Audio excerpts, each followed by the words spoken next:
Në zgjedhjet parlamentare të 11 maj 2025 në Shqipëri rezultoi se Adriatik Lapaj, lideri i partisë Nisma Shqipëria Bëhet, fitoi vetëm një mandat deputeti me 3.65% të votave kombëtare, ndërsa Atom Doshi, kryetari i PSD, siguroi 3 mandate me një përqindje më të ulët votash, 3.42%. Ky rezultat ka nxitur sërish debatin mbi sistemin elektoral shqiptar, i cili bazohet në përfaqësimin proporcional rajonal dhe përdor metodën e dhënt për shpërndarjen e mandateve, edhe pse Shqipëria Bëhet e drejtuar nga juristi Adriatik Lapaj arriti të sigurojë 3.65% të votave në shkallë kombëtare, deri më tani kjo parti mundi të marrë vetëm një mandat deputeti në Kuvendin e Shqipërisë, ndërkohë PSD-ja e drejtuar nga Atom Doshi arriti të përfaqësohet me 3 mandate, ndonse pati një përqindje më të ulët në nivel kombëtar, 3.42%. Dhe këtu fillon paradoksi i sistemit. Në vitin 2008, dy udhëheqësit politik, Edi Rama dhe Sali Berisha, arritën një marrëveshje dhe bën sistemin aktual zgjedhor, i njohur si proporcional i rajonal. Numri i deputetëve në këtë sistem përcaktohet sipas formulës së shpikur nga Viktor Dont. Formula është shumë e thjeshtë. Numri i votave të marra nga secila parti pjesëtohet fillimisht me 1, pastaj me 2,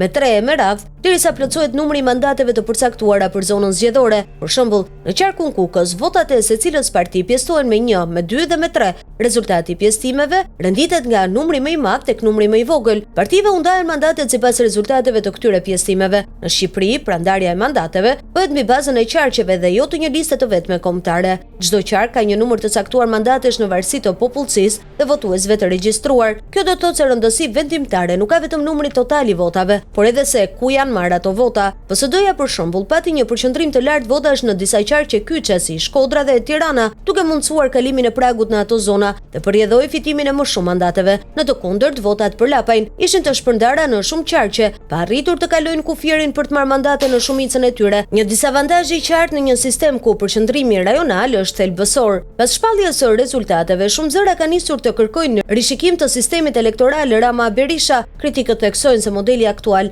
nuk pasqyron plotësisht vullnetin real të zgjedhësve në nivel kombëtar, ndërsa favorizon partitë që kanë bazë të konsoliduar në disa rajone specifike. Adriatik Lapaj vet është shprehur se ky rezultat është treguesi një padrejtësie që i bëhet votës së shqiptarëve. Ai ka theksuar se do të vijojë të luftojë për një sistem më përfaqësues që jep vlerë çdo vote, pavarësisht se ku jepet ajo. Kjo nuk është hera e parë që ngrihet nevoja për reformë zgjedhore në Shqipëri. Prej vitesh partitë politike kanë premtuar ndryshime, por deri më tani nuk ka patur konsensus për reforma thelbësore që do ta bënin sistemin më të drejtë dhe më proporcional.